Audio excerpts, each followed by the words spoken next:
Hello everyone. In this quick tutorial, I'll show you how to remove a transaction history from your PhonePe account. So let's get started. First, it's important to note that due to RBI regulation, you can directly delete your PhonePe transaction history.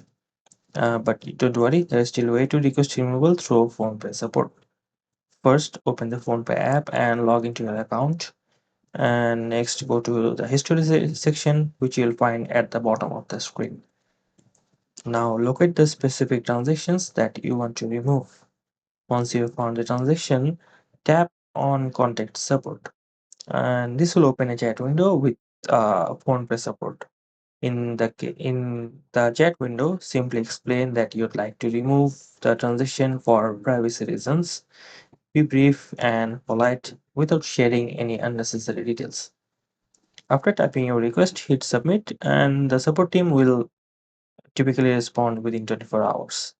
Once the team receives your request, they may ask you to confirm some details. After verification, they will process your request. However, keep in mind that PhonePe might still retain the transaction data for internal or regulatory purposes. So that's how you can request to delete a transaction history on PhonePe.